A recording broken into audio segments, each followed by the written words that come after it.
പ്രിയമുള്ളവരെ ഇതാണ് ഇന്നത്തെ വർക്ക് സൈറ്റ്. ഇതാട്ടോ ഇന്നത്തെ വർക്ക് ഉണ്ടല്ലോ. ഇതുകൊണ്ടാണ് ഞങ്ങളെപ്പോഴും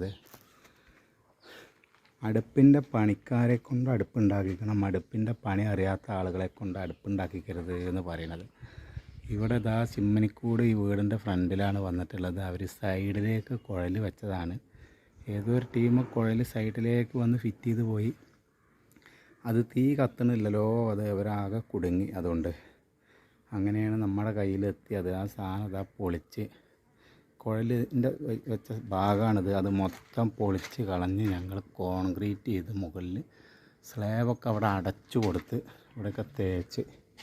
ഇനി നമ്മൾ ചെയ്തേക്കണത് അടുപ്പൊന്നും പൊളിക്കാതെ, അടുപ്പൊന്നും നമ്മൾ പൊളിച്ച് കളഞ്ഞിട്ടില്ല, അത് പൊളിക്കാതെ നമ്മൾ ആലുവ അടുപ്പ് ആണ് ഇവിടെ വെച്ചിട്ടുള്ളത്. കണ്ടോ, ഒരു അടുപ്പിൻ്റെ സാധനം ഇങ്ങനത്തെ അടുപ്പാണ് വെച്ചിട്ടുള്ളത്. ആലുവ കുഴലിനെ ഞങ്ങൾ ആ കുഴൽ പഴയ കുഴലൊക്കെ എടുത്ത് കുഴലിനെ നമ്മൾ അകത്ത് ഫിറ്റ് ചെയ്തു.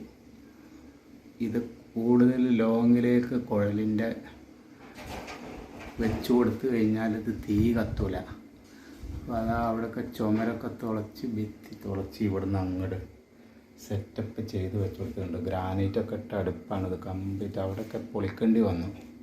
എന്തായാലും ഇതാ ഞങ്ങളുടെ വർക്ക് കഴിഞ്ഞു. ഇതാ നമുക്ക് ഇവിടെ കരി വാരാനൊക്കെ ഉള്ള സൗകര്യം ഞങ്ങൾ ഇവിടെ തന്നെ ചെയ്തിട്ടുണ്ട്. കണ്ടോ, ഈ വഴിക്ക് നമുക്ക് ഇങ്ങനെ കരി ക്ലീൻ ചെയ്യുമ്പോൾ വാരാൻ എളുപ്പമാണ്.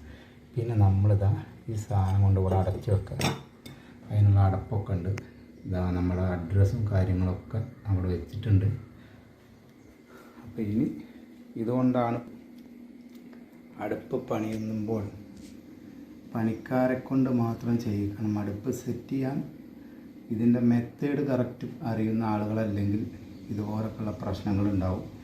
ഇനി ഇതുപോലുള്ള എന്തെങ്കിലും റീഫിറ്റിങ്ങിന് അതുപോലെ സെറ്റിങ്സിന് എന്താവശ്യം ഉണ്ടെങ്കിലും ഞങ്ങളായിട്ട് വിളിച്ചോളൂ.